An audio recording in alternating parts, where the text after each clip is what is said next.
Hello friends, मी हरुषा HSC क्रिएशनमध्ये आपले स्वागत करत आहे। आज आपण बनवणार आहोत कौरी शेल्सचे इयरिंग, जे हल्ली खूप फेमस आहेत। ह्यातला एक इयरिंग मी बनवून घेतलेला आहे, जो आता तुम्हाला मी दाखवते आहे। तसंच आपण आता दुसरा इयरिंग बनवूया आणि त्याला लागणारं जे साहित्य आहे ते पाहूया। त्यासाठी मी घेतला आहे कॅनव्हास क्लॉथ, कौरी शेल्स, हॉट ग्लू गन आणि हे आहेत रबर स्टॉपर आणि इयरिंग स्टड। चला तर मग सुरुवात करूया इयरिंग बनवायला।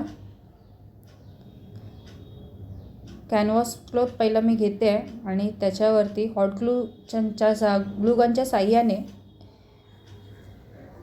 मी हे कौरी शेल्स जे आहेत ते चिपकावून घेणार आहे। आपण हे कौरी शेल्स चिपकावताना ते जर आपण असेच चिपकवायला गेलो तर ते स्टड व्यवस्थित राहणार नाही।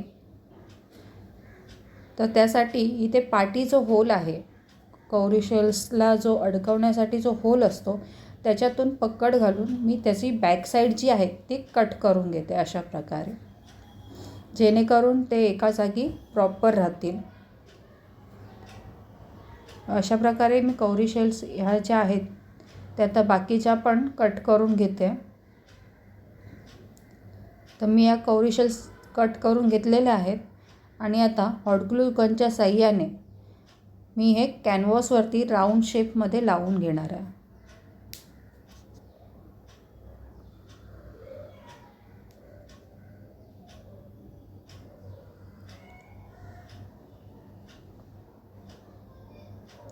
आजकाल कौरी शेल्सचे इयरिंग जे आहेत त्या खूप प्रमाणात मार्केटमध्ये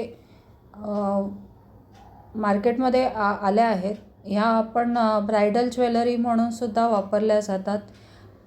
लग्नसराईमध्ये ब्रायडल मेहंदी सेरेमनी, संगीत सेरेमनी किंवा हळदीच्या सेरेमनीसाठी अशा प्रकारची ज्वेलरी वेअर करते। तर तुम्हाला जर अशी ज्वेलरी आपल्या ब्रायडलसाठी बनवायची असेल तर तुम्ही मला नक्की कॉन्टॅक्ट करू शकता। माझा कॉन्टॅक्ट नंबर मी खाली डिस्क्रिप्शनमध्ये शेअर करणार आहे तुमच्याबरोबर। तसंच तुम्हाला ही इयरिंग कशी वाटली ते मला कमेंट करून सांगा आणि तुम्हाला जर त्याचा पूर्ण सेट बघायचा असेल कसा बनवायचा आहे तो, तर तुम्ही मला नक्की कमेंट करून सांगा। मी तुमच्याबरोबर तो व्हिडिओ देखील शेअर करेन।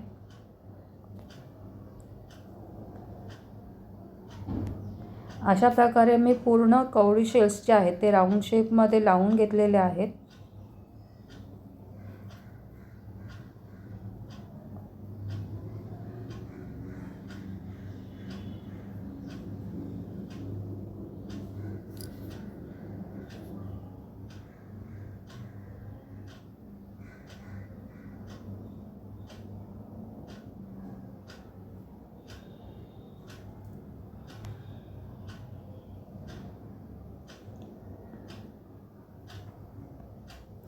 कौरी शेल्स जे आहेत ते मी प्रॉपर चिटकवून चिटकले आहेत की नाही ते पाहते आहे।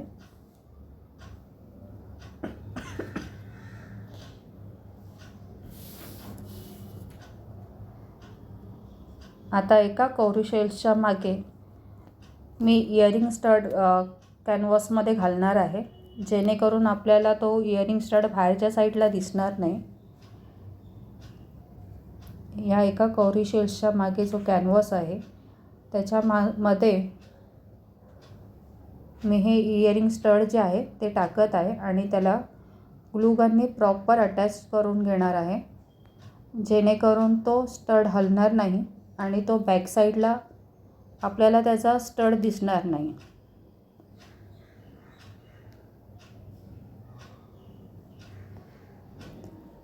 आणि त्यावरती लावायला मी हे येलो कलरचं फ्लॉवर घेतलं आहे।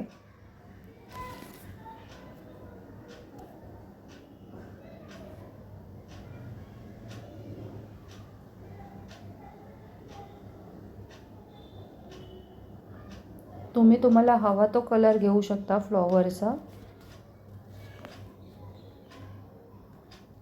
मी ह्याच्यावरती येलो कलरचा फ्लॉवर घेतला आहे। तो फ्लॉवर चिटकवून घेते मी। आणि त्याच्यानंतर जो एक्स्ट्रा कॅनव्हास जो आहे तो कट करून घेणार आहे.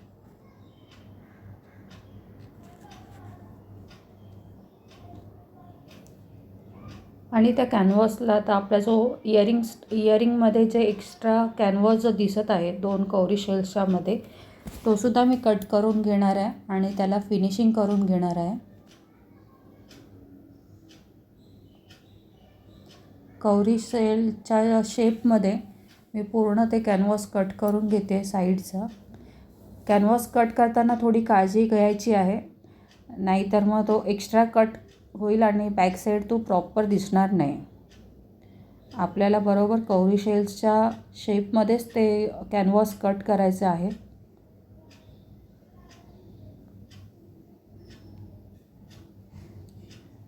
आपल्याला नुसते इयरिंग बनवून चालणार नाही, तर त्याचं प्रॉपर फिनिशिंगसुद्धा असलं पाहिजे, तर ते दिसायला चांगलं दिसतं. तर फिनिशिंग करताना आपल्याला ती काळजी घ्यावी लागते.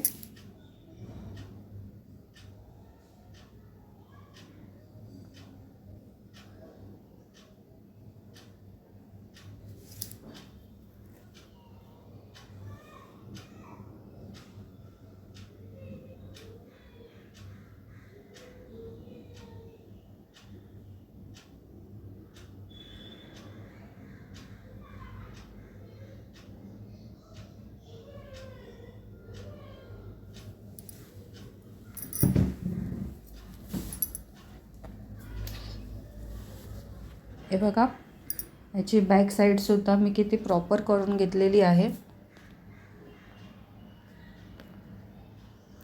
अशा प्रकारे आपलं हे इयरिंग रेडी झालेलं आहे.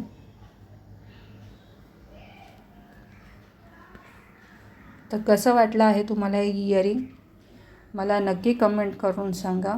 तसेच तुम्हाला याचा पूर्ण सेटचा व्हिडिओ पाहायचा असेल तरी तुम्ही मला कमेंट करून सांगू शकता.